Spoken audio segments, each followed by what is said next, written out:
సునాదస్వరము September 27. యెరూషలేము నందు పాడయున్న స్థలములారా ఉత్సహించి ఏకముగా సంగీత గానము చేయుడి. యెహోవా తన జనులను ఆదరించెను, యెరూషలేమును విమోచించెను. యెషయా గ్రంథము 52వ అధ్యాయము 9వ వచనం. పాడైపోయిన స్థలములతో ప్రభు ఈ వాగ్దానం చేస్తున్నాడు. పాడైపోయిన స్థలములారా ఉత్సహించి ఏకముగా సంగీత గానము చేయండి అని చెప్తున్నాడు. మరి ప్రభు తన జనులను ఆదరిస్తాడు. మరి యెరూషలేము నేను విమోచిస్తానని వాగ్దానం చేస్తున్నాడు. మరి దేవుడు పాడైపోయిన స్థలములను బాగు చేసే దేవుడు. పాడైపోయిన జీవితంలో, పాడైపోయిన కుటుంబంలో, భార్యాభర్తల మధ్యలో సంబంధాలు, పిల్లల విషయంలో, కుటుంబంలో పాడైపోయిన ప్రతి పరిస్థితిని దేవుడు బాగు చేస్తాడు. శరీరంలో ఉన్న బలహీనతలు, అనారోగ్య స్థితిని ఆయన బాగు చేసే దేవుడు. ఆత్మీయంగా పాడైపోయిన మన జీవితాలని ఆయన సరిచేస్తాడు. సంఘమును సరిచేసే దేవుడు. అందుకే ఈ రోజున వాగ్దానం చేస్తున్నాడు. పాడైపోయిన ప్రతి పరిస్థితి నేను బాగు చేస్తాను, నేను ఆదరించి విమోచిస్తానని ప్రభు వాగ్దానం చేస్తున్నాడు.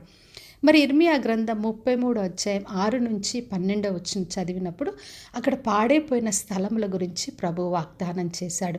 నేను మీకు మరల ఆరోగ్యమును, స్వస్థతను కలగచేస్తాను, సత్యము, సమాధానం, సమృద్ధిగా నేను బయలుపరుస్తానని చెప్పాడు. మీరు చేసిన అపరాధములన్నీ నేను క్షమిస్తాను, పాడైపోయిన మరలా బాగు చేస్తాను, అక్కడ సంతోష ధ్వనిని నేను కలగచేస్తాను. యెహోవా మంచి దేవుడని అందరూ సంతోషించి ఆనందించి కృతజ్ఞతాస్తులు చెల్లించులాగున నేను దీవిస్తానని ప్రభు వాగ్దానం చేశాడు. మన దేవుడు పాడైపోయిన స్థలాన్ని బాగు చేసి సంతోషాన్ని, సమాధానాన్ని కలగచేసే దేవుడు. మరి లూకాసు వార్త 19వ అధ్యాయం 10వ వచనం రాయబడింది, నశించిన దాన్ని వెదకి రక్షించడం కొరకు మనుష్య కుమారుడు వచ్చెను అని. మరి యేసుక్రీస్తు ఈ మాటలు చెప్పాడు. ఆయన నశించిన దాన్ని వెదకి రక్షించడానికి కొరకే దేవుడు ఈ లోకంలోకి యేసు ప్రభును పంపించాడు. కాబట్టి నా ప్రియ సహోదరి, సహోదర, ఎక్కడ పాడైపోయిన స్థలమైనా, ఎక్కడ పాడైపోయిన పరిస్థితి అయినా అధైర్యపడొద్దు. దేవుని యందు సంతోషించి ఆనందిద్దాం. ఎందుకంటే ఆయన పాడైన స్థలాన్ని ఆదరిస్తాడు, జనములను ఆదరిస్తాడు. ఆయన విమోచించి రక్షించే దేవుడు. కాబట్టి కుటుంబమైన, సంఘమైన, ఉద్యోగాలైనా, పిల్లలైనా, శరీరంలో అనారోగ్య స్థితి అయినా, ఆత్మీయ స్థితిలో పాడైపోయిందైనా అన్నీ ఆయన బాగు చేయలాగున ఆయన చేతులకు అప్పగించుకుందాం. ఆయన మనందరికీ సంతోషధ్వని, సమాధానాన్ని కలుగచేస్తాడు. ప్రార్థన చేసుకుందాం. పరలోకమందున్న మా తండ్రి, మా దేవ, ఈరోజు ఇచ్చిన వాగ్దానం కొరకే వందనాలు.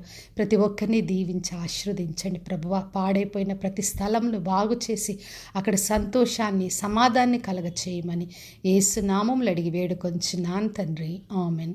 ఈ శుభవచనము వినుచున్న ప్రతి ఒక్కరి జీవితంలో నెరవేర్చబడునుగాక. నేను మీ ప్రియ సహోదరి మంజులాచరణ్.